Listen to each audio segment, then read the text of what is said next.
Welcome to our YouTube channel DS studio. গল্পের জগতে আপনাদেরকে স্বাগত। নমস্কার বন্ধুরা, আমার চ্যানেলে আপনাদের সবাইকে স্বাগত। আমি আবারও চলে এসেছি আপনাদেরকে গল্পের জগতে নিয়ে যাব বলে। আমাদের চ্যানেলে আমরা বিভিন্ন ধরনের গল্প প্রচার করে থাকি। ভূতের গল্পে অনেক সময় ব্ল্যাক ম্যাজিক, দেবদেবী, ঝাড়ফুঁক, তন্ত্রমন্ত্র ইত্যাদির উল্লেখ থাকে। গল্পের লেখক রোমাঞ্চকর আবহাওয়া বা প্লট তৈরির খাতিরে এগুলি ব্যবহার করে থাকেন। কোনো রকম কুসংস্কার বা অযৌক্তিক ভীতিকে প্রশ্রয় দেওয়ার জন্য নয়। আমরা আশা করব আমাদের শ্রোতারাও সমস্ত রকম কুসংস্কার মুক্ত হয়ে খোলা মনে গল্প শোনার আনন্দে এই গল্পগুলি গ্রহণ করবেন। আমাদের আজকের নিবেদন তারাদাস বন্দ্যোপাধ্যায়ের লেখা তারানাথ তান্ত্রিকের গল্প। তারাদাস বন্দ্যোপাধ্যায় জন্ম 15ই অক্টোবর 1947 এবং মৃত্যু 18ই জুলাই 2010।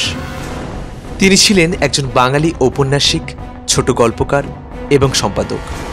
তিনি কিংবদন্তি তুল্য সাহিত্যিক বিভূতিভূষণ বন্দ্যোপাধ্যায়ের একমাত্র পুত্র ছিলেন। তারাদাস বেশ কয়েকটি ছোট গল্প ও উপন্যাস লিখেছিলেন, যেমন কাল নিরবধি, সপ্তর্ষির আলো, কক্ষপথ ইত্যাদি। তার কাজল উপন্যাসটি তার বাবা বিভূতিভূষণ বন্দ্যোপাধ্যায় রচিত অপরাজিতর সিকুয়েল ছিল। তারাদাস উচ্চ মাধ্যমিক পরীক্ষায় উত্তীর্ণ হওয়ার সাথে সাথে কাজল লেখা শুরু করেছিলেন। তারাদাস বন্দ্যোপাধ্যায়ের সর্বাধিক উল্লেখযোগ্য অবদান ছিল তারানাথ তান্ত্রিক, যা ছিল এক তন্ত্র সাধকের অভিজ্ঞতার গল্প।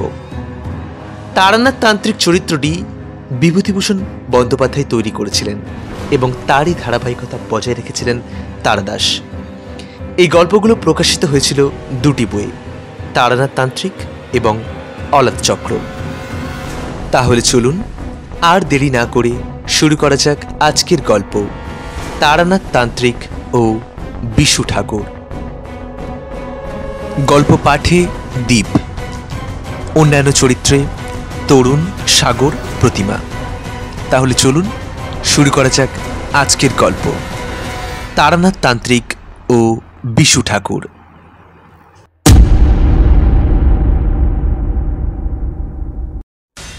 পুজোর পর অফিস খুলেছে। 10-12 দিন কুড়েমি করার পর কাজে আর মন বসে না। সকালে উঠে জোর করে অফিসের জন্য তৈরি হতে হয়। এতদিনেও বেশ পোক্ত চাকরিজীবী হতে পারলাম না। আমার বিশ্বাস মানুষের জীবনটা প্রধানত অবকাশ যাপনের জন্যই। তবে অবসর সময় একটা চাকরি করলে ক্ষতি নেই, কিন্তু বর্তমান পৃথিবীর দাবি এত বেশি যে চাকরি প্রধান হয়ে উঠেছে, অবকাশটা গৌণ। অথচ মানব সভ্যতার শ্রেষ্ঠ অবদান যেমন সাহিত্য, শিল্প, ভাস্কর্য সবই অবকাশের ফসল। একমাত্র বানে পেটেন্ট অফিসে কাজ করতে করতে আইনস্টাইনের আপেক্ষিকতাবাদের আবিষ্কার ছাড়া চাকরি করে কে কবে অমর হয়েছে। ছুটির পর বাড়ি ফিরে চা খেতে খেতে এইসব উচ্চমার্গের চিন্তা করছিলাম। ক্রমে যখন ধারণা হয়ে এসছে যে চাকরি না করলে আমিও জগতের অমর কীর্তি রেখে যেতে পারতাম না। ক্লাস 7 যখন পড়ি, আমার লেখা কবিতা পড়ে থার্ড পণ্ডিত মশাই যে অবাক হয়ে গিয়েছিলেন সেটা তো আর মিথ্যে নয়। কেউ কেউ যে রবি ঠাকুরের কবিতার সঙ্গে মিল দেখতে পেয়েছিল, সেটা কেবল নিন্দুকগুলো খাইতে পায় না বলি যায়। সেই সময়ে বাইরে থেকে কিশোরীর হাঁক শোনা গেল। বেরিয়ে বললাম, ব্যাপার কি? এই যে ফিরেছ দেখছি, আজ আর তাসের আড্ডায় যেতে ইচ্ছা করছে না। চলো তারানাথকে বিজয়ার প্রণাম করে আসি। শার্টটা গায়ে চাপিয়ে কিশোরীর সঙ্গে বেরিয়ে পড়লাম। তারানাথ রাবড়ি খেতে ভালোবাসে, কিন্তু সম্প্রতি তার যা আর্থিক অবস্থা তাতে রাবড়ি খাওয়া চলে না। কিশোরী আর আমি পকেটে হাতে যা বের করলাম তা দিয়ে তালতলার চেনা হিন্দুস্তানির দোকান থেকে শেরখানিক রাবড়ি কিনে নেওয়া গেল। আমাদের দেখে তারানাথের মুখ উজ্জ্বল হয়ে উঠল। বলল, বউ আর ছেলেপিলেরা ছাড়া এই তোমরা এই যা বিজয় করতে এলে, এবার এত যে জানাশোনা লোক ছিল তারা গেল কোথায় বলো দেখি? রাবড়ি পেয়ে তারানাথ খুব খুশি। ও, এ তো প্রায় শেরখানেক হবেই। অনেকদিন পর পেট ভরে রাবড়ি খাবো। বসো তোমরা, চা বলে আসি। চা এলো, সঙ্গে নারকেল নাড়ু আর বাড়িতে ভাজা কুঁচো নিমকি। খাওয়ার পর কিশোরীর পকেট থেকে অবশ্যম্ভাবী 500 প্যাকেটটি বেরোলো। সিগারেট ধরিয়ে তারানাথ চোখ বুজে মজ করে টান দিচ্ছে। কিশোরী বলল, আজ বছরকার দিনটা, একটা গল্প না শুনেই ফিরে যাব? তারানাথ চোখ মেলে হেসে বলল, তোমরা ডিউটিতে যখন এসেছো গল্প না শুনে ফিরবে না জানি। তা কিরকম গল্প চাই? আজ আমাদের কোনো বায়না নেই, আপনি যা বলবেন। কিছুক্ষণ তারানাথ চুপ। বোধহয় মনে মনে গল্পটাকে গুছিয়ে নেবার কাজ চলছে। সিগারেটের শেষ টান দিয়ে অ্যাস্ট্রে হিসেবে ব্যবহৃত একটা নারকেলের মালায় গুঁজে তারানাথ বলতে শুরু করলো, বীরভূমের একটা রেল স্টেশনের প্ল্যাটফর্মে বসে আছি। লুব লাইনের অখ্যাত গেও স্টেশন। সাহেবগঞ্জ লোকাল ধরে হাওড়া বা আসবো। তা সে ট্রেন শুনলাম 1.5 ঘন্টা লেট। কোথাও একটা খাবারের দোকানও নেই যে 1 কাপ চা খাবো। একটা বিড়ি ধরিয়ে পায়চারি করছি।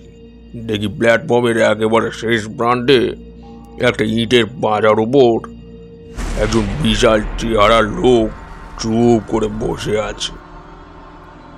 পোশাক অবিচারণ, খাটো ধুতির ওপর একটা ফটুয়া গোছের জামা, পায়ে বহু পুরনো একজোড়া চটি, মাথায় অযত্ন লালিত বাঁকড়া চুল।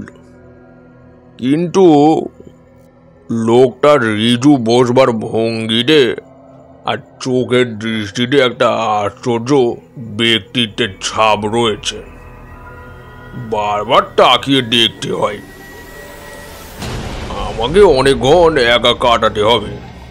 কাজেই আলাপ জমাবার উদ্দেশ্যে ইটের পাঁজার একপাশে বসে পড়ে জিজ্ঞেস করলাম, সাহেবগঞ্জ লোকাল ধরবেন বুঝি? আমার দিকে না তাকিয়েই লোকটা বলল, হ্যাঁ। সে ট্রেন তো শুনলাম 1.5 ঘন্টা দেরিতে আসছে। হ্যাঁ। দুবার এরকম একা করে উত্তর দেওয়ার পর লোকটি এবার আমার দিকে তাকালো। বুদ্ধিদীপ্ত চোখে আমার আপাত মস্তক দেখে নিয়ে বলল, গুরুর দর্শন লাভ ঘটেছে। হেসে বললাম, কি করে বুঝলেন? লোকটিও সামান্য হেসে বলল, হাত গুনতে হয় না। তোর গেরুয়া আর রুদ্রাক্ষের মালা দেখেই বলা যায় তুমি কোনো পথের পথিক। আর গুরুর ব্যাপারটা? গুরুর কৃপা না পেলে চোখে জ্যোতি ফোটে না। তোমার চোখে সেই জ্যোতি রয়েছে। তুমি বলছো বলে রাগ করছো না তো? তুমি আমার চেয়ে অনেক ছোট। সবিনয়ে বললাম, না না, আমাকে তুমি বলবেন। আমার বয়স কত মনে হয়? ভালো করে তাকিয়ে দেখে বললাম, বছর 50 হবে নাকি? আমারই 72 চলছে, সামনে চৈত্রে 73 হবে। অবাক হয়ে বললাম, বলেন কি? যা, তা কি করে হতে পারে? আপনার তো একটা চুলও পাকেনি দেখছি। পাকবেও না। যেদিন যাবার হবে এভাবে চলে যাব। আমি উঠে তার পায়ের ধুলো নিয়ে বললাম, আপনি নিশ্চয় সিদ্ধ পুরুষ। অনেক ভাগ্যে আপনার দেখা পেলাম। আমাকে আশীর্বাদ করুন। লোকটি সজ্জন, আমার পায়ে হাত দিতে সংকুচিত হয়ে বললেন, আরে আরে, পায়ে হাত দিচ্ছ কেন? আমি সিদ্ধপুরুষ কিছু নয় রে ভাই, নিয়মিত প্রাণায়াম করি, তাতেই শরীরটা তৈরি হয়ে গিয়েছে আর কি। জড়ার আক্রমণ কিছুদিন ঠেকিয়ে রাখতে পারবো। ইটের পাথরের উপর লোকটির পাশে জমিয়ে বসলাম। একটু একটু করে আলাপ হয়ে গেল। তার নাম বিশেষর ভট্টাচার্য, লোকে বিশু ঠাকুর বলে ডাকে। এককালে মুর্শিদাবাদের কোনো গ্রামে বাড়ি ছিল, এখন কিছু নেই। এইরকম ঘুরে ঘুরে বেড়ান, কোথাও কোনো বটতলায় বা মন্দিরে আশ্রয় নেন। সাধু সন্তের প্রতি গ্রামের মানুষের আকর্ষণ চিরকালের। তারা দেখতে এসে কলামূলো যা দেয় তাতেই একটা পেট চলে যায়। জিজ্ঞাসা করলাম, এখন যাচ্ছেন কোথায়? উনি একটু চুপ করে থেকে বললেন, বেশি দূর নয়, এই কয়েকটা স্টেশন পরেই আমার এক গুরু ভাইয়ের বাড়ি। একসঙ্গে দীক্ষা নিয়ে দুজনে কিছুদিন সাধনা করেছিলাম। পরে সে অবশ্য বিয়ে দেওয়া করে সংসারী হয়। ধানের ব্যবসা করে কিছু টাকাও করেছিল, সেটাই তার কাল হলো শেষ অবধি। নড়ে বসে বললাম, কি রকম? বিশু ঠাকুর বললেন, আমার সেই বন্ধু রামরাম ঘোষাল, দিন 10-12 আগে খুন হয়েছে। সে কি খুন? কেন? রামরামের কিছু টাকা পয়সা হয়েছিল, এ খবর অনেকেই জানতো। নিজের বসত বাড়ি থেকে একটু দূরে বাঁশঝাড়ের পেছনে রামরাম একখানা ঘর তুলেছিল। সেখানে রাত্রিরে গিয়ে সাধন ভোজন করবার চেষ্টা করত। গৃহী হয়েও এই অভ্যেসটা ছাড়তে পারেনি। এই ঘরেরই মাটির মেঝেতে টাকা পুঁতে রেখেছিল রামরাম। তাকে মেরে মাটি খুঁড়ে সবকিছু নিয়ে চলে গিয়েছে। কে করলে এ কাজ? বিশু ঠাকুর বললেন, জানি না, তবে যে করেছে তাকে শাস্তি পেতেই হবে। যে কাঠায় মাপ সেই কাঠায় শোধ, বুঝলে? ঠাকুরের গলার স্বরে একটু অবাক হলাম। এ শুধু প্রিয় বন্ধুর অক্ষম হাহাকার নয়, এ কথার পেছনে দৃঢ় প্রত্যয় লুকিয়ে রয়েছে। কিন্তু অজ্ঞাত হত্যাকারীর বিরুদ্ধে বিশু ঠাকুর কি বা করতে পারেন তা বুঝলাম না। তা তুমি কোথায় চলেছ? হেসে বললাম, কোথাও না, মানে কোনো ঠিক নেই, এই আর কি। বাড়িতে ভালো লাগে না, তাই ঘুরে ঘুরে বেড়াই। আর সাধু সন্ন্যাসীর দেখা পেলে তাদের সঙ্গ লাভের চেষ্টা করি। এই যেমন এখন ইচ্ছে করছে আপনার সঙ্গে থাকি। বিশু ঠাকুর এই প্রথম হাসলেন, বললেন, আমার সঙ্গে থাকতে চাও? বেশ, চলো, আমার কোনো আপত্তি নেই। খাওয়া দাওয়া কিন্তু আমার যা জুটবে তোমারও তাই, আবার নাও জুটতে পারে, চলবে তো? আমার অভ্যেস আছে। আমার সংক্ষিপ্ত উত্তরে বিশু ঠাকুর একবার আমার মুখের দিকে তাকিয়ে দেখলেন, তারপর বললেন, তাহলে চলো। অক্ষেরোর একটি স্টেশনে নেমে মাইল 6 হেঁটে ঘোর সন্ধ্যাবেলা রামরাম ঘোষালের গ্রামে পৌঁছানো গেল। বিশু ঠাকুর আগে 2-1 গ্রামে এসেছেন। তিনি হনন করে হেঁটে গ্রামের একেবারে শেষ প্রান্তে একটা বড় 8চালা বাড়ির সামনে দাঁড়ালেন। মাঝখানে উঠোন ঘিরে গায়ে গায়ে লাগা অনেকগুলো ঘর। উঠোনে তুলসী মঞ্চ, ঘরে ঘরে আলো জ্বালার উদ্যোগ চলছে। কয়েকটি শিশুর কলরব শোনা যাচ্ছে। কিন্তু সব মিলিয়ে বাড়ির পরিবেশে একটা শোকের বিষণ্ণতা পরিব্যাপ্ত হয়ে আছে। বিশু ঠাকুর আমার হাত ধরে উঠোনে এসে দাঁড়ালেন। গৃহস্বামী এগিয়ে এসে অতিথিকে আপ্যায়ন না করলে অতিথির পক্ষে দাঁড়িয়ে থাকাটা বড় অস্বস্তিকর হয়ে পড়ে। এ বাড়ির কর্তা এখন কে জানি না, কাজেই আমার চুপ করে দাঁড়িয়েই রইলাম। মিনিট 10 পর উঠোনের ওধারে একটা ঘর থেকে প্রদীপ হাতে এক বিষণ্ণ মূর্তি মহিলা বেরিয়ে তুলসী তলায় আসতে গিয়ে আমাদের দেখে থমকে দাঁড়িয়ে বললেন, কে কে ওখানে? বিশু ঠাকুর দুপা এগিয়ে গিয়ে বললেন, বৌমা, আমি বিশ্বেশ্বর ভট্টাচার্য, চিনতে পারছো? রাম রাম থাকতে আমি এসেছি কয়েকবার। মহিলাটি এক মুহূর্ত নীরব থাকবার পর চিৎকার করে কেঁদে উঠে বললেন, তার কান্নার শব্দে চারিদিক ঘর থেকে এতক্ষণে অনেকে বেরিয়ে এলো। বেশ কিছুক্ষণ একটা মিশ্র কোলাহল চলবার পর আমরা দাওয়ায় বসবার আসন পেলাম। 1 ঘন্টা পর বিশু ঠাকুর এসেছেন শুনে গ্রামের অনেকে জড়ো হয়েছে রামরাম ঘোষালের বাড়ি। তাল পাতার চাটাইতে বিশু ঠাকুর বেশ রিজু হয়ে বসে আছেন।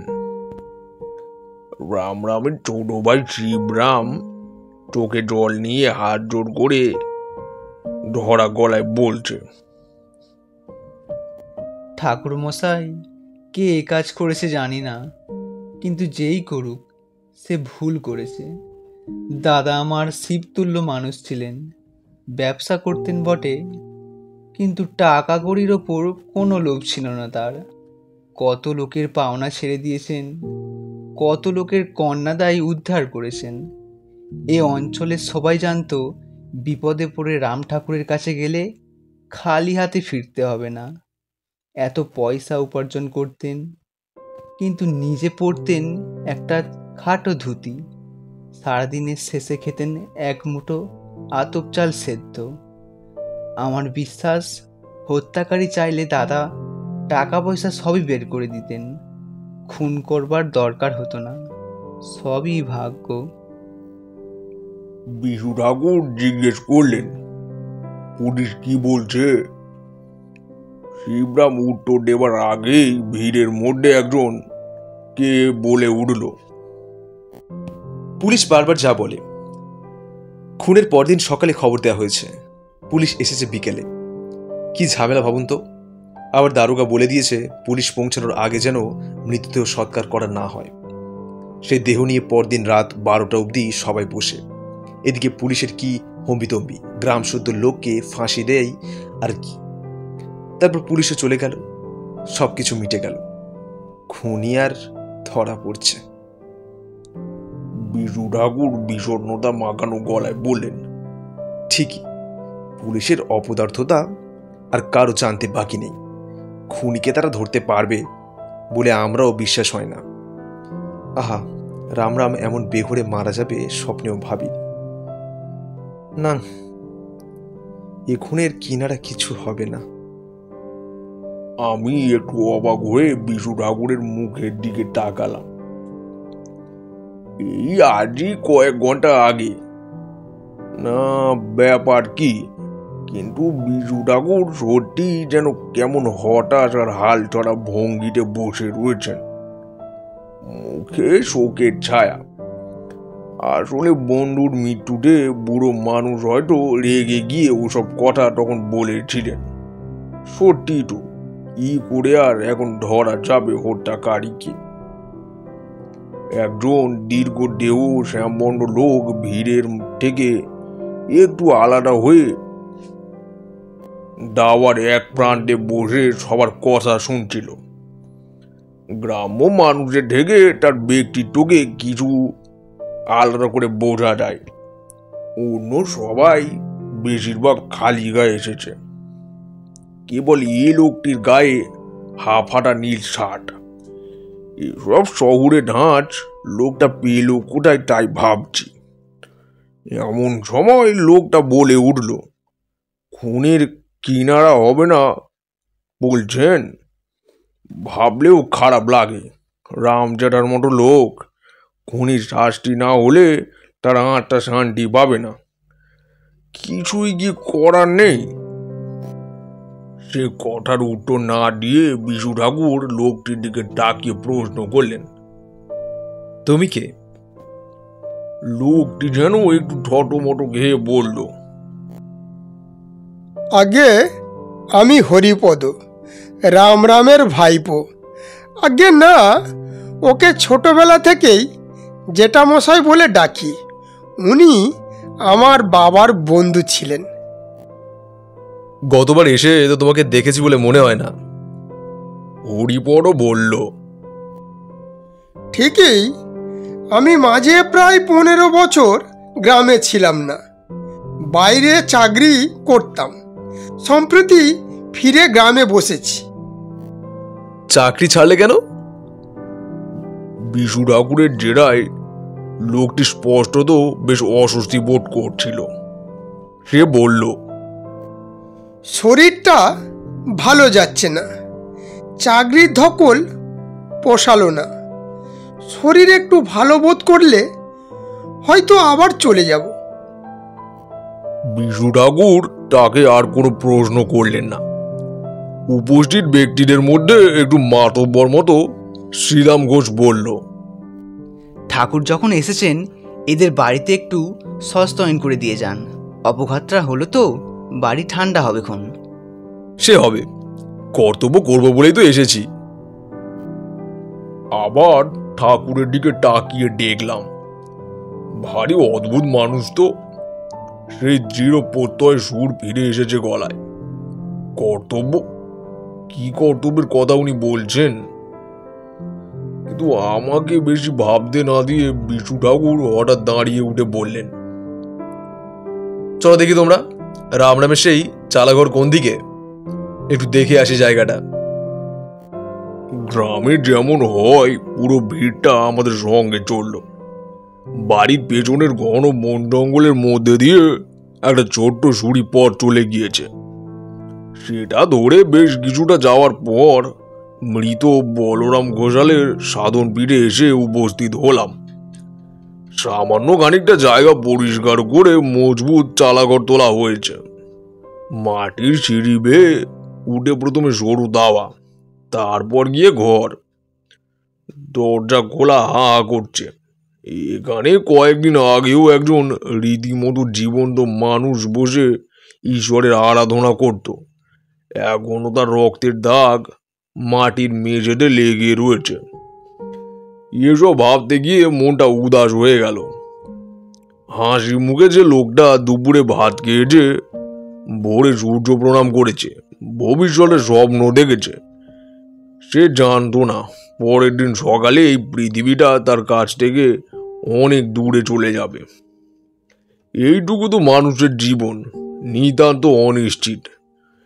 এরই মধ্যে কত ঈর্ষা ও বিদ্বেষ, পার্থিব ভোগ্য বস্তু অধিকার করে রাখার প্রাণপণ চেষ্টা। কি সার্থকতা এর! বিশ্বেশ্বর ভট্টাচার্যি আর আমি দাওয়া পেরিয়ে ঘরের মধ্যে ঢুকলাম। শ্রীরামের হাতে লন্ডন ছিল, সেও আমাদের সঙ্গে ঢুকলো ঘরে। তার পেছনে শিবরাম। বাকিরা ভিড় করে দাঁড়ালো দরজার কাছে। গ্রামে এমনিতে জীবন নিস্তরঙ্গ, কাজেই সামান্য কিছু ঘটলেও খবর রটে বিদ্যুতের গতিতে। ঘোষাল বাড়িতে দুজন সাধু এসেছে, এ বার্তার উঠে যেতেই অর্ধেক গ্রাম রামরামের চালাঘরের সামনে এসে জমল। ঘরের এক কোণে কাঠের ছোট জল চৌকির ওপর লাল বনা দিয়ে ঢাকা ঠাকুরের আসন। সেখানে সিঁদুর মাখানো একটি পাথরের কালী মূর্তি রয়েছে। দেয়ালে 10 মহাবিদ্যার ছাপা ছবি বাঁধানো, বাজারে যেমন কিনতে পাওয়া যায়। এছাড়া সমস্ত ঘরে আরো কিছুই নেই, আসবাবপত্রও না। ঘরের মেঝেতে এখানে সেখানে মাটি খুঁড়ে টাই করা আছে। হত্যাকারী বেশ মাথা ঠান্ডা লোক বলতে হবে। একজনকে খুন করে তার মৃতদেহের পাশে বসে মাটি খুঁড়ে লুকানো টাকা বের করতে হলে স্নায়ুর ওপর রীতিমতো কর্তৃত্ব থাকা প্রয়োজন। একেবারে যে খুঁজে পায়নি তা বোঝাই যাচ্ছে, কারণ মেঝের বিভিন্ন অংশ খোঁড়া হয়েছে। ঠাকুরের আসনের সামনে মাটিতে মেঝেতে কালো ছোপ লেগে রক্ত শুকিয়ে কালো দেখাচ্ছে।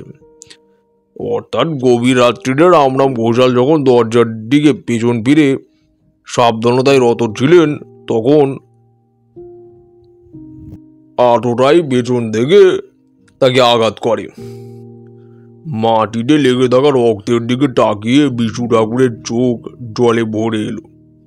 ধরা গলায় তিনি বললেন, রাম রাম, তুই আমাদের চেয়ে অনেক বড় ছিলি। আমি তো সংসার ছেড়ে বিবাহী হয়ে বেরোই, আর তুই গৃহী হয়েও সাধনা ছাড়িসনি। অনেক মহৎ ছিলি তুই। তারপর কেমন একটা দৃষ্টিতে ঘরের অন্ধকার একটা কোণের দিকে তাকিয়ে ভিস ভিস করে বললেন, আমি এসে গিয়েছি, কাজ সেরে ফিরবো, তুই ভাবিস না। এমন দৃঢ়তার সঙ্গে বিশু ঠাকুর কথাগুলো বললেন যেন ঘরের ওই শূন্য অন্ধকার কোণে তিনি এক অশরীরী উপস্থিতিকে প্রত্যক্ষ করেছেন। আমার সমস্ত শরীরটা কাঁটা দিল। শ্রীদামার জীবরামও দেখি কেমন ভাবে তার দিকে তাকাচ্ছে, পাগল ভাবছে কিনা কে জানে। বিশু ঠাকুর বললেন, চলো তারানাথ, বাইরে যাই। ঘর থেকে বেরিয়ে আমরা দাওয়ায় বসলাম। গ্রামবাসীরা চারিদিকে ঘিরে রইল। আমি শ্রীদামকে বললাম, ঘোষাল মশাইয়ের সাহস ছিল বলতে হবে। এমন নির্জন জায়গায় জঙ্গলের মধ্যে রাত্রিরে একা থাকতেন। সাধারণ লোক হলে পারতেন না। আগে হ্যাঁ, তবে সাধক মানুষ তো কিছুকে পরোয়া করতেন না। শিবরাম বলল, দাদার সঙ্গে কেতু থাকতো, দাদার আদরের কুকুর। কিন্তু দাদার মৃত্যুর পর থেকে তাকে কোথাও আর দেখা যাচ্ছে না। কোথায় যে গেল কুকুরটা। হঠাৎ দেখলাম বিশু ঠাকুর রিজু হয়ে বসেছেন, চোখে বুদ্ধি মেশারও খর দৃষ্টি। বললেন, কেতুকে দেশি কুকুর? আজ্ঞে, বিলিতি কুকুর আর এই গ্রামে কোথা থেকে পাচ্ছি বলুন? তবে দেশি কুকুর বলে তাকে কেউ অবহেলা করতে সাহস পেত না। এই বিশাল চেহারা কেতুর, সিংহের মতো থাবা। ভারী গলায় তার গর্জন শুনলে অচেনা লোকের নাড়ি ছেড়ে যেত। বাড়ির কাছে কারোর আশায় উপায় ছিল না। বাঘের মতো কুকুর ঠাকুরমশাই। দাদার পেছনে পেছনে ঘুরতো সারাদিন। দাদার রাত্রিতে এইখানে এলে কিন্তু দরজার কাছে চুপটি করে বসে থাকতো। তাকে আর দেখতে পাওয়া যাচ্ছে না বলছো? না ঠাকুরমশাই, দাদা মারা যেতে কোথাও চলে গিয়েছে হয়তো। জন্তু জানানোটাও সব বুঝতে পারে। বিশু ঠাকুর যেন বিষয়টা জেরে বেলার মতো করে শিবরামকে বললেন, তা হবে হয়তো, যাকে সে কথা। আমরা কিন্তু আজ রাত্রিটা এখানেই থাকবো, বুঝলে? শিবরাম অবাক হয়ে বলল, এখানে কি করে থাকবেন? পাড়া থেকে এতটা দূরে বনের মধ্যে? আমাদের কোনো অসুবিধা হবে না, শুধু কিছুটা দুধ দিয়ে যেও, আর এক বোঝা শুকনো কাঠ, ধুনি জ্বালাবো। শিবরাম বলল, আমি গিয়েই কাঠ আর দুধ পাঠিয়ে দিচ্ছি। যদি বলেন চাল ডাল আর নতুন হাঁড়িও দিচ্ছি। বরং দুটো ভাত ফুটিয়ে এনে। বিশু ঠাকুর দৃঢ় গলায় বললেন, প্রয়োজন হবে না, আমি রাত্রিরে দুধ ছাড়া আর কিছু খাই না। ঠিক আছে, পাঠিয়ে দিচ্ছি। তবে ঠাকুরমশাই আজ আমার বাড়িতে থাকলেই ভালো করতেন। আমার এইরকম বাইরে থেকেই অভ্যেস, কারোর বাড়িতে থাকলে ঘুমোতে পারবো। তাছাড়া ভয় কি? এখান থেকে চেঁচিয়ে ডাকলে তো তুমি শুনতে পাবে, তাই না? আজ্ঞে হ্যাঁ। তবে ঠিক আছে, কাল আমরা চলে যাব। একটা রাত এখানেই কেটে যাবে। যার সঙ্গে এত বন্ধুত্ব, যাক দিয়ে সম্পর্ক, সেই যখন রইল না। তারপর একটা দীর্ঘ নিঃশ্বাস ছেড়ে বিশু ঠাকুর বললেন, না, আর মায়া বেড়াবো না। ঠাকুরের গলাটা যেন বড়ই অভিনয় অভিনয় ঠেকল। এত দীর্ঘশ্বাস ফেলে হাউতাস করার লোকইনি নন। কি ব্যাপার বুঝতে না পেরে চুপ করে রইলাম। বিশু ঠাকুর আবার বললেন, সত্যি মানুষের কি কপাল। টাকা পয়সা তো মেজে ঘুরে নিয়েই গেলেই, গ্রামের কালী মন্দিরটাও আর হলো না। ভিড়ের মধ্যে সামান্য গুঞ্জন চলছিল, ও হঠাৎ তা থেমে গেল। সবাই নতুন কথা শুনে বিজু ঠাকুরের মুখের দিকে তাকিয়ে আছে। শ্রীরাম ঘোষ বলল, আগে এ কালী মন্দিরের কথাটা কি বললেন ঠিক বুঝলাম না তো। কেন তোমরা জানো না? রামরাম ঠিক করেছিল গ্রামে বিরাট কালী মন্দির প্রতিষ্ঠা করবে। স্বপ্নে আদেশ পেয়েছিল দেবীর কাছ থেকে। এই জন্য কিছু সোনা কিনে জমিয়ে রেখেছিল বেচারা। সে সবও হত্যাকারী নিয়ে গেল। শ্রীরাম অবাক হয়ে বলল, দাদা সোনা কিনে জমিয়ে রেখেছিল? বলেন কি ঠাকুরমশাই? কই, আমরা তো কিছু জানতাম না। জানবে কি করে? গোপনে করেছিল কাজটা। মন্দির প্রতিষ্ঠা হলে দেখতেই পেতে। গতবার যখন আসি আমাকে এক মুঠো পাকা সোনার গিনি দেখিয়ে ওই গল্পটা করেছিল। 1 বছরে না জানি আরো কত কি গিনি জমিয়েছিল। সবই পরের ভোগে চলে গেল। মন্দিরটা হলে তোমাদেরই থাকতো। মেঝে খোঁড়ার কথা শুনেই বুঝেছি হত্যাকারী আর কিছু রেখে যায়নি। ভিড়টা আস্তে আস্তে পাতলা হয়ে এলো।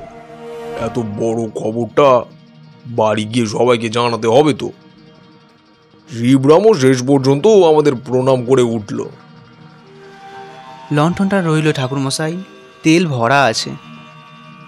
হঠাৎ পেছন থেকে বিজু ঠাকুরের ডাক শুনলাম, শিবরাম শোনো, আগে দুধটা তুমি নিয়ে যেও, কারো হাত দিয়ে পাঠিও না।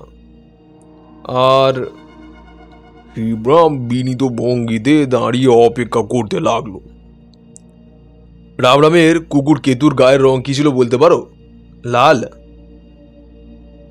একটু বিস্মিত হয়ে শ্রীরাম বলল, আগে না, কালো, মিশমিশে কালো। কেন কেন বলুন তো? না, এমনি মনে হলো তাই জিজ্ঞেস করলাম। ও আচ্ছা, তুমি এখন যাও। শ্রীরাম চলে যেতেই চারিদিকে নৈশ স্তব্ধতা যেন প্রকট হয়ে উঠল। বিবি ডাকছে জঙ্গলে। বাঁশবনে অদ্ভুত শব্দ করে বাঁশ দুলছে।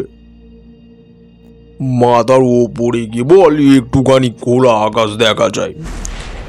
অজস্র নক্ষত্র ফুটেছে কালো রাত্রির পটে। আবহাওয়া বেশ সুন্দর, তেমনি গরমও নেই, আবার ঠান্ডাও নেই। বিশ্বেশ্বর ভট্টাচার্যের গলা শুনতে পেলাম রাত্রির নির্জনতার মধ্যে বেজে উঠেছে। আস্তে আস্তে স্পষ্ট উচ্চারণে বলছেন, অহুনাহুনি ভূতানি গচ্ছত্যিহ জমালয়ম শেষা স্থাবরমিচ্ছতি কিমাশ্চর্য মতঃপরম। বললাম মহাভারত? হ্যাঁ, বকরূপী ধর্মের সঙ্গে যুধিষ্ঠিরের সংলাপ। প্রত্যেক দিনই পৃথিবীতে শত শত মানুষ মরছে। কেউ পার্থিব সম্পদ বেচাকা বেঁধে সঙ্গে নিয়ে যেতে পারছে না। তবু যারা বেঁচে আছে তারা ভাবছে তারা বুঝি চিরকালই বেঁচে থাকবে। কিন্তু সবাই এই সার কথা বুঝে সন্ন্যাসী হয়ে গেলে জগৎ সংসার আর কি করে চলবে ঠাকুর মশাই? সবাই সন্ন্যাসী হবে কেন? গৃহী কি সৎ হতে পারে না? অনাসক্ত হতে পারে? কিসের সম্পত্তি আর ঐশ্বর্য আর ক্ষমতা নিয়ে এত অহংকার জানো তো? মা কুরু ধনজন যৌবন গর্বং নিমেষে হরতি কালং সর্বং। যদি সম্পদ সংগ্রহ করতে হয় তাহলে অপরের জন্য করো। মহাকাল সব এক নিমেষে হরণ করতে পারে। বললাম, যেমন ঘোষাল মহাশয় গ্রামের লোকেদের ভালো হবে বলে মন্দির প্রতিষ্ঠার জন্য সোনা জমিয়েছিলেন। বিশু ঠাকুর এক মুহূর্ত আমার দিকে রহস্যময় চোখে তাকিয়ে রইলেন। তার ঠোঁটের কোণে সূক্ষ্ম হাসির রেখা। তারপর চোখ জড়িয়ে নিয়ে হালকা গলায় বলে উঠলেন, রাম রাম কোনোদিনই মন্দির প্রতিষ্ঠার জন্য দেবীর আদেশ পায়নি। তার কোনো সোনাও জমানো ছিল না। বিস্মিত হয়ে বললাম, তার মানে আপনি যে সবাইকে বললেন নিজের চোখে এক মুঠো গিনি দেখে গিয়েছেন? মিথ্যে কথা বলেছি। সে কি, কেন? যে সোনা আমার কল্পনায় ছাড়া কোথাও ছিল না, কাজে হত্যাকারী নিশ্চয়ই তা পায়নি। যা নেয় তার পাবে কি করে? কিন্তু আমার এই কথাটা এক্ষুনি গ্রামের মধ্যে প্রচার হয়ে যাবে। হত্যাকারীও গ্রামের লোক, রামরামের পরিচিত লোক, নইলে প্রথমত সে রামরামের লুকোনো টাকার কথা জানতে পারতো না। দ্বিতীয়ত তাকে দেখেই খুনের রাত্রে কুকুরটা চেঁচাতো এবং আক্রমণ করত। সম্ভবত একটু আগে এখানে যে ভিড় জমেছিল তার মধ্যে সে দাঁড়িয়েছিল। এখন এই সোনার কথা শুনে সে মনে করবে এটা এখনও এ ঘরের মেঝেতেই কোথাও মাটির তলায় পোতা রয়েছে। সোনার লোভ বড় লোভ। আমার বিশ্বাস এ ভুল শুধরে নিতে সে আবার এখানে আসবে। শুনে বিশেষ ভরসা হলো না। বাঁশবনের ধারে এই চালা ঘরে আমরা দুটি প্রাণী। রাত্রে যদি রামরামের হত্যাকারী আবার আসে তাহলে আমি অত্যন্ত খুব একটা আনন্দ পাবো না। বললাম, কবে আসবে? বিশু ঠাকুর হেসে বললেন, ভয় নেই, আজ আসবে না। সে বোকা নয়, সে জানে তার হাতে অডেল সময় রয়েছে। আমরা কাল চলে গেলে সে যে কোনোদিন এসে ধীরে সুস্থে কাজ সেরে যাবার কথা ভাববে। একজন অসতর্ক মানুষকে খুন করা সোজা, কিন্তু ধুনি জ্বালিয়ে জেগে থাকা দুজন মানুষকে আক্রমণ করা সহজ নয়। আর খামোকা করবে বা কেন, যখন পরে নিরুপদ্রবে কাজটা সেরে ফেলে যেতে পারবে। একটু ভেবে বললাম, কিন্তু আমরা তো কাল চলে যাচ্ছি, তাহলে ফাঁট পেতে লাভ কি? খুনি এলেই বা ধরবে কে? আর ধরলেই বা কি প্রমাণ হবে? রাত্রির এই চালাঘরের কাছে ঘুরঘুর করছিল। কাজেই সে রামরাম ঘোষালকে মেরেছে, এমন যুক্তি কি আদালত শুনবে? বিশু ঠাকুর যথার্থ বিস্ময়ের সঙ্গে বললেন, আদালত? এর মধ্যে আদালত আসছে কোথা থেকে? তাহলে পরে বলবো, তুমি তো আমার সঙ্গে আছো, দেখতে পাবে। চুপ করে বসে আছি, সময় গড়িয়ে যাচ্ছে। বিশু ঠাকুর আপন মনে গুনগুন করে একটা শ্যামা সঙ্গীত গাইছেন। শিবরাম দুধ নিয়ে এলো। ভয় করছে না তো ঠাকুরমশাই? না, মায়ের নাম গান করছি, ভয় কি? দরকার হলে চেঁচিয়ে ডাকবেন কিন্তু, কেমন? নিশ্চয়ই, তুমি চিন্তা করো না। শিবরাম চলে গেলে ঠাকুর মশাই আমার দিকে তাকিয়ে বললেন, শিবরামকে নিজে এসে দুধ দিতে বলেছি কেন জানো? কেন? আমরা আশাই এ গ্রামের একজন নিশ্চয়ই স্বস্তি বোধ করছে না। সে কে তা তো আমরা জানি না, তাই সাবধানে থাকাই ভালো। সামনে আক্রমণ না করলেও খাবারে বিষ মিশিয়ে দিয়ে বাঁধা কোথায়। দুধটা শিবরামের নিজের গরুর, নিশ্চিন্তে খেতে পারো। খাবো? খাও। শিবরাম তার দাদাকে খুন করেনি। কি করে বুঝলেন? আমি বুঝতে পারি। নিজের পোটলা থেকে একটা পেতলের ঘটি বের করে তাতে অর্ধেক দুধ ঢেলে মাটির ভাঁড়টা আমার দিকে বেরিয়ে দিয়ে বললেন, ধরো।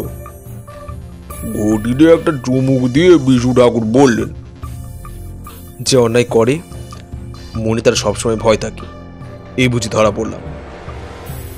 সবার দিকেই সে সন্দেহের চোখ নিয়ে তাকায়, তাই সাবধানটুকু নিতে হলো। শুধু দুধ খেতে কষ্ট হচ্ছে না?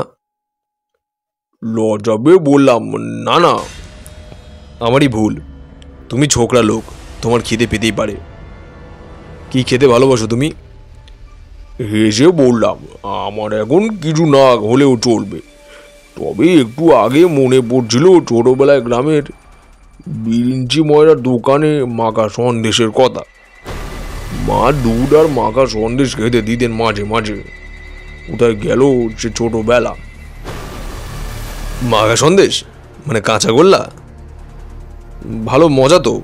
আজ বিকেলে তোমার সঙ্গে দেখা হবার একটু আগে খানিকটা মাখা সন্দেশ কিনেছিলাম রাত্রিরে, আর কিছু না জুটলে খাবো বলে। আর তুমিও কিনা পৃথিবীতে এত জিনিস থাকতে মাখা সন্দেশ খেতে চাইলে। দাঁড়াও। বিশু ঠাকুর পোটলার মধ্যে হাত ঢুকিয়ে একটা শাল পাতার ঠোঙা বের করে আমার দিকে হাত দিলেন। ঠোঙার ভেতরে অনেকখানি কাঁচা গোল্লা। ঠাকুর দিকে তাকিয়ে বললাম, এটা আপনি বিকেলে কিনেছেন? আমার সঙ্গে দেখা হবার আগে? হ্যাঁ, কেন? সন্দেশ তো এখনো গরম রয়েছে। একটু থতমত খেয়ে বিশু ঠাকুর বললেন, বোচকার মধ্যে ছিল তো, তাই গরম হয়ে রয়ে গিয়েছে আর কি। আর কি আপত্তি করে বললাম, তাই কখনো হতে পারে? নিশ্চয়ই হতে পারে, নইলে হলো কি করে? না আর কথা না বাড়িয়ে খেয়ে ফেলো দেখি, তারপর তুমি ঘুমাও, আমি জেগে থাকবো।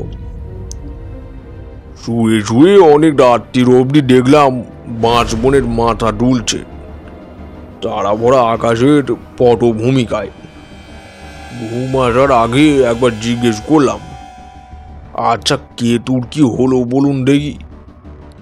গম্ভীর গলায় বিশু ঠাকুর উত্তর দিলেন, কেতুকে হত্যাকারী মেরে ফেলেছে, সম্ভবত বিষ মেশানো খাবার দিয়ে। চেনা লোক বলে কেতু চেঁচামেচি করেনি, হাত থেকে খাবারও নিয়েছে। কিন্তু রামরামকে আঘাত করতে দেখলেই সে আক্রমণ করত, কাজেই তাকে আগে সরানো একান্ত দরকার ছিল। দেহটা কোথায় গেল তাহলে? খুব সম্ভব শেয়ালে নিয়ে গেছে। এসব অঞ্চলে সাবধানে দরজা না দিয়ে শুলে অনেক সময় ছোট শিশুকে বিছানা থেকে শেয়াল টেনে নিয়ে যায়। আবার শুয়ে আকাশের দিকে তাকিয়ে আছি, ঘুম আসে না। হঠাৎ একটা প্রশ্ন মাথায় আসতে জিজ্ঞেস করলাম, আচ্ছা আপনি কেতুর গায়ের রং সেটা কেন জিজ্ঞেস করলেন? এটা আমি ঠিক বুঝতে পারিনি। চোটে গিয়ে বিশু ঠাকুর বলেন, বেশ করেছি, জিজ্ঞেস করেছি, কেবল প্রশ্ন করে। ঘুমিও না কেন বাবু? কোনো ব্যাপারটাই বা এই অবধি বুঝতে পেরেছ? ঠাকুর কি আর না ঘাঁটিয়ে বিনা বাক্যবে পাশ ফিরে শুয়ে অচিরাত ঘুমিয়ে পড়লাম। সারা রাত স্বপ্ন দেখলাম কেতু ল্যাট নাড়তে নাড়তে বিশু ঠাকুরের হাত থেকে মাখা সন্দেশ খাচ্ছে। পরের দিন সকালে আমরা শিবরামের কাছে বিদায় নিয়ে চলে এলাম। সে আমাদের কয়েকটা দিন তার বাড়িতে আতিথ্য গ্রহণের জন্য বিস্তর অনুরোধ করেছিল, কিন্তু বিশু ঠাকুর রাজি হলেন না।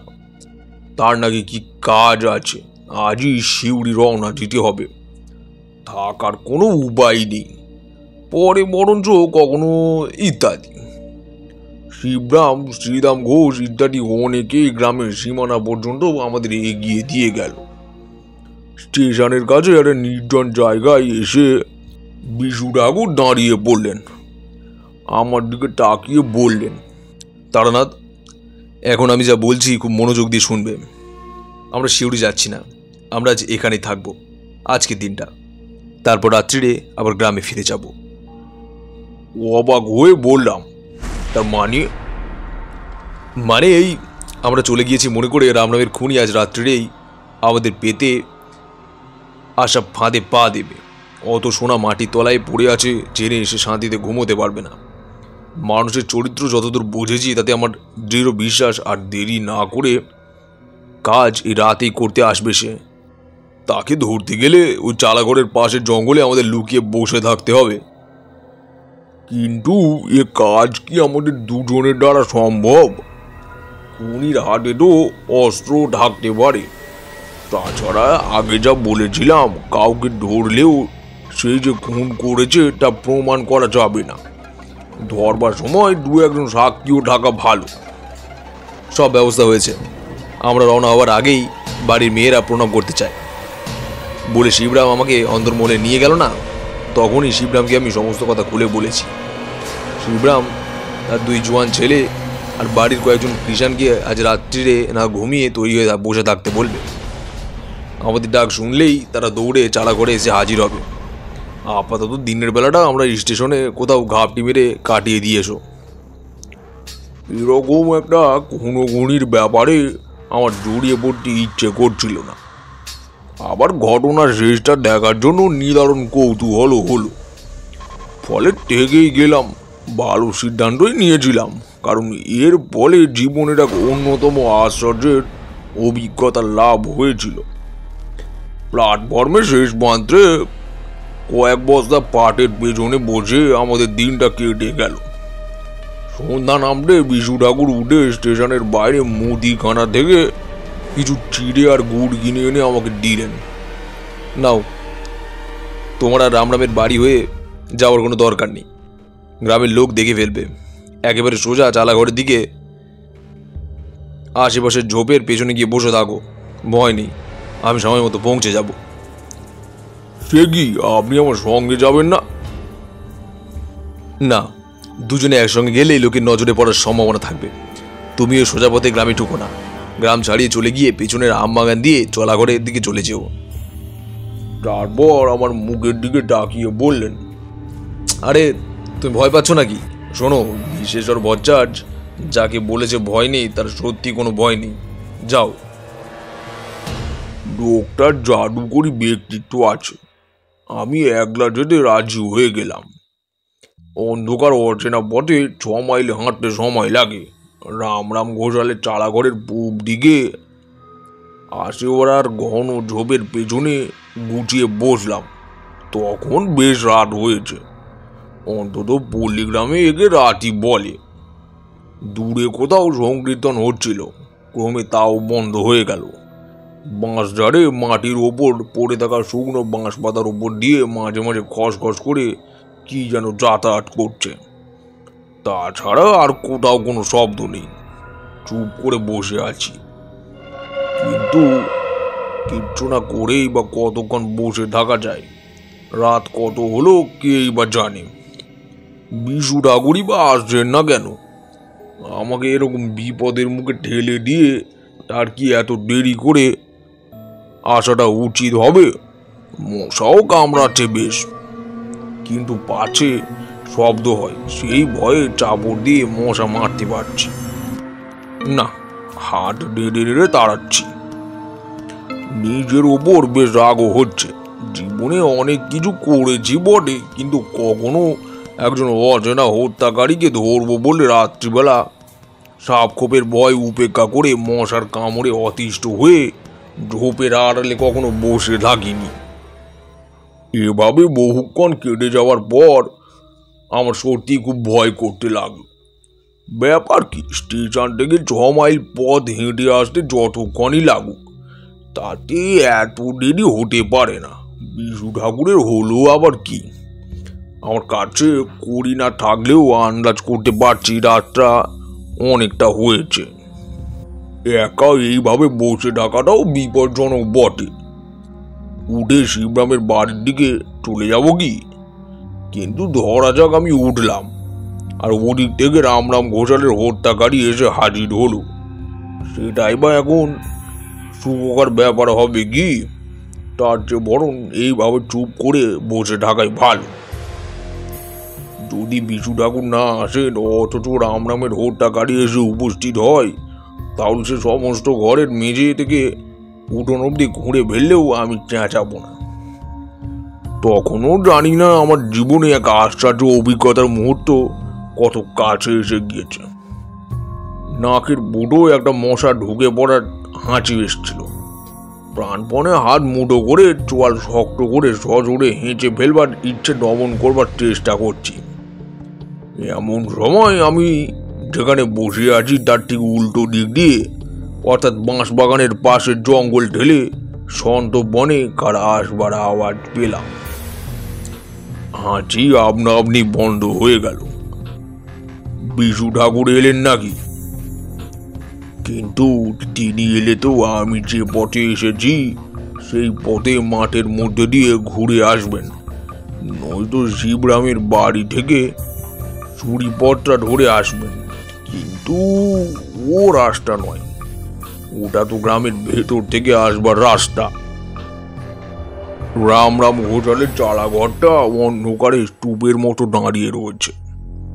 জঙ্গল ভেদ করে তার পাশে ফুটে উঠল এক ছায়া মূর্তি, বেশ লম্বা মতো, হাতে সম্ভবত একখানা শাবল। লোকটা সন্দিগ্ধভাবে এদিক ওদিক তাকাচ্ছে। আমি যেভাবে যেখানে বসে আছি তাতে আমাকে দেখতে পাওয়া সম্ভব নয়, কিন্তু প্রচণ্ড ঝুঁকির কাজে প্রবৃত্ত হলে মানুষের স্নায়ু এক ধরনের বিশেষ সংবেদনশীলতা লাভ করে। তাই দিয়ে লোকটা হয়তো অনুভব করছে আজ রাতে এই জায়গা তার পক্ষে নিরাপদ নয়। ততক্ষণে আমি লোকটাকে চিনে ফেলেছি। হরিপদ। কি নৃশংসতা মানুষ টাকার লোভে এটা করতে পারে। বাবার বন্ধুকে হত্যা করতে তার হাত কাঁপেনি, আবার আজ এসেছে সোনার লোভে। হরিপদ মনোবল বোধহয় ভেঙে পড়ল। ইতস্তত করে যে ফিরে যাওয়ার উদ্যোগ করছে। আমার চুপ করে ডেকে যাওয়া ছাড়া গঠনটন নেই। এমন সময় বাঁ দিকে খুব কাছে ঝোপের মধ্যে একটা আওয়াজ শুনে চমকে তাকিয়ে অবাক। বুকের মধ্যে বিস্ময়ে আতঙ্কে ঢেউ খেলে উঠল। কখন যেন আমার ঠিক গা ঘেঁষে এসে দাঁড়িয়েছে একটা বাঘের মতো মিশমিশে কালো কুকুর। তার প্রগাঢ় নিঃশ্বাসের শব্দ স্পষ্ট শুনতে পাচ্ছি। এক দৃষ্টে সে ঝোপের ফাঁক দিয়ে হরিপদের দিকে তাকিয়ে রয়েছে। হরিপদ বোধহয় কিছু শুনতে পেয়েছিল। সে ফিরে দাঁড়িয়েছে। তার সমস্ত শরীর শক্ত, শাবলটা শক্ত করে ধরে আছে। একটা গভীর গর্জন করে কুকুরটা লাফিয়ে গিয়ে হরিপদের সামনে খোলা উঠোন পড়ল। একবার সেদিকে তাকিয়ে মহাতঙ্কে তীব্র আর্তনাদ করে উঠল হরিপদ। আমি এমন রক্ত জমানো ভয়ের আর্তনাদ আর কখনো শুনিনি। সঙ্গে সঙ্গে হরিপদ হাতে শাবলটা সজোরে ছুঁড়ে দিল কুকুরটার দিকে। ভারী লোহার শাবল ডান পায়ের থাবা এসে লাগতে কুকুরটা আর একবার তীব্র গর্জন করে হরিপদের উপর লাফিয়ে পড়ল। সুরি পথের দিকে কাদের গলার আওয়াজ শোনা যাচ্ছে। বেশ অনেক মানুষের কণ্ঠ। এতক্ষণে কি এলেন বিশু ঠাকুর? আমি ততক্ষণে উত্তেজনায় আড়াল ছেড়ে বেরিয়ে এসেছি। কেন যেন বুঝতে পেরে গিয়েছি হরিপদকে আর ভয় করবার কোনো কারণ নেই। শিবরামের গলা শোনা যাচ্ছে। ভয় নেই ঠাকুর মশাই, এই যে আমরা সবাই এসে পড়েছি। এদিকে উঠোনে মাটিতে পড়ে দু হাত দিয়ে আত্মরক্ষার ব্যর্থ চেষ্টা করছে হরিপদ। এক অপার্থিব আতঙ্ক যেন দেখে তার নিজের পেশির ওপর সব কর্তৃত্ব চলে গিয়েছে। তার বুকের ওপর শরীরের ঊর্ধ্বাংশ চাপিয়ে দিয়ে গলার দাঁত বসাবার সুযোগ খুঁজছে কুকুরটা। ডান থাবা দিয়ে ঝরঝর করে রক্ত পড়ছে। সেদিকে তার কোনো ভ্রুক্ষেপ নেই। আমার পাশে লোকজন নিয়ে পৌঁছে গিয়েছে শিবরাম। গ্রামের আরো লোকজন ছুটে আসছে। তাদের গলার শব্দও শুনতে পাচ্ছি। কুকুরটা এদিকে তাকিয়েই শিবরাম চিৎকার করে উঠল, কেতু, তুই কোথা থেকে এলি? কেতু তখন হরিপদর টুটি কামড়ে ধরেছে। হরিপদ দু হাত অবশ হয়ে এলিয়ে পড়েছে দুটিকে। কেবল পা দুটো পর্যায়ক্রমে মৃত্যু বিক্ষেপ সামনে পেছনে নড়ে আদৃশ্য কি একটা বস্তু যেন ঠেলে দেওয়ার চেষ্টা করছে। শ্রীদাম ঘোষ সহ গ্রামের আরো অনেক এসে পড়ে বিস্তারিত চোখে উঠোনের ভয়াবহ দৃশ্যের উপর তাকিয়ে রয়েছে। শিবরাম বলল, কিন্তু লোকটাকে হরিপদ না? বললাম হ্যাঁ। এতক্ষণে সম্বিত ফিরে পেয়ে শিবরামের কৃষাণের লাঠি উঁচিয়ে তাড়া করে গেল। কেতু সরে গিয়ে মুখ তুলে তাকালো একবার। তার কষ বেয়ে করাচ্ছে তাজা রক্ত। তারপরই এক লাফে কেতু পাশের ঝোপে পড়ে মিলিয়ে গেল। শোনা গেল শুকনো বাঁশ পাতার ওপর তার পায়ের শব্দ দূরে মিলিয়ে যাচ্ছে। কিষানেরা যখন ধরাধরি করে হরিপদর দেহ রামরামের গোশালের চালাঘরের ডাওয়া এনে রাখলো, তখন সে দেহে আর প্রাণ নেই। শিবরাম বলল, শেষে হরিপদ এই কাজ করলো? দাদা ওকে নিজের ছেলের মতো ভালোবাসতেন। আমি জিজ্ঞেস করলাম, ঠাকুর মশাই কোথায়? তিনি তো আপনার সঙ্গে ছিলেন, আপনার কাছেই তো থাকার কথা। আপনি জানেন না? বিশু ঠাকুর আর এলেনই না। পরের দিন সকালেই আমি স্টেশনের দিকে বেরিয়ে পড়লাম। আর থেকে কি হবে, পুলিশে খবর দেওয়া হয়েছে। এবার তাদের কাজ তারা করবে। কোনো মামলাও বোধহয় হবে না এই নিয়ে। অন্তত 30 জন গ্রামবাসী ঘটনাটা নিজের চোখে দেখেছে। পাগলা কুকুরের আক্রমণে জনৈক গ্রামবাসীর মৃত্যু। মামলার কি হবে? কিন্তু কেতু এলো কোথা থেকে? উত্তরটা পেলাম বিশু ঠাকুরের সঙ্গে দেখা হওয়ার পর। তিনি পরম প্রশান্ত মুখে প্ল্যাটফর্মে চায়ের দোকানে বসে গরম চা খাচ্ছিলেন। আমাকে ডেকে বললেন, এই যে তারানাথ, এসো, চা খাবে? আমার আর কাল যাওয়া হলো না, বুঝলে। তুমি চলে যাওয়ার পর বললে বিশ্বাস করবে না, ঘুমিয়ে পড়েছিলাম। এক ঘুমে একদম রাত কাবার। জেগে দেখি ভোর হয়ে এসেছে। ভাবলাম আর এতটা পথ হেঁটে কি হবে, তুমি নিশ্চয়ই এসে পড়বে সকালে। তা কি হলো রাত্রিরে?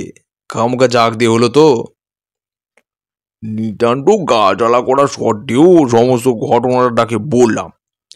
তার বিশেষ কোনো ভাব পরিবর্তন হলো বলে মনে হলো না। তাই শেষ চুমুক দিয়ে পেয়ালা নামিয়ে রাখতে রাখতে বললেন, যা, শেষ অবধি হরিপদই কাজ। ব্যাটা একেবারে নড়াধম। ঠিক শাস্তি হয়েছে। আপনি বলেছিলেন কেতু মারা গেছে। ভুল বলেছিলাম। বেঁচে আছে তো দেখাই যাচ্ছে। যাকে, ট্রেনের প্রথম ঘন্টা পড়েছে, টিকিট কাটোকে যাও। একটু চুপ করে দেখে বসলাম এবং বললাম, আপনি আপনার সঙ্গে যাবেন না? কোথায় যাবে তবে? কলকাতার দিকে যাবো, কাজ আছে। বিশু ঠাকুর হেসে বললেন, বেশ, তাই যেও। আমাকে ট্রেনে তুলে দাও অন্তত আগে। তোমার গাড়ির তো দেরি আছে। গাড়িতে তুলতে গিয়ে খেয়াল করলাম বিশু ঠাকুর খোঁড়াচ্ছেন। ডান পায়ের পাটায় ন্যাকড়ার পট্টি বাঁধা। আমার বুকের ভেতরটা হিম হয়ে এলো। বললাম, এ কি, আপনার পায়ে কি হয়েছে? কাল বিকেলে তো দেখিনি। বিশু ঠাকুর বললেন, ও কিছু নয়, প্ল্যাটফর্মের বেড়া পার হতে গিয়ে কাঁটা তারে লেগে কেটে গিয়েছে। আমি এক দৃষ্টে বিশু ঠাকুরের ডান পায়ের পট্টির দিকে তাকিয়ে আছি। হরিপদ সেই আর্তনাদ, শাবল ছুঁড়ে মারা, কেতুর ডান পায়ে রক্তের ধারা। তবে কি? ট্রেন ছেড়ে দিল। জানলা দিয়ে মুখ বাড়িয়ে বিশু ঠাকুর হাসি হাসি মুখে আমার দিকে তাকিয়ে রয়েছেন। সেই শেষ, আর কখনো দেখিনি তাকে। তো বন্ধুরা, আমাদের আজকের গল্পটি এখানেই শেষ হচ্ছে। গল্পটি কেমন লাগলো কমেন্ট করে জানাতে একেবারেই ভুলবেন না। ভালো লাগলে অবশ্যই একটি লাইক দেবেন এবং চ্যানেলে নতুন হয়ে থাকলে চ্যানেলটিকে সাবস্ক্রাইব করে আমাদের পাশে থাকবেন। তো আজকের মতো এখানেই, দেখা হচ্ছে পরের কোনো গল্পেতে। নমস্কার।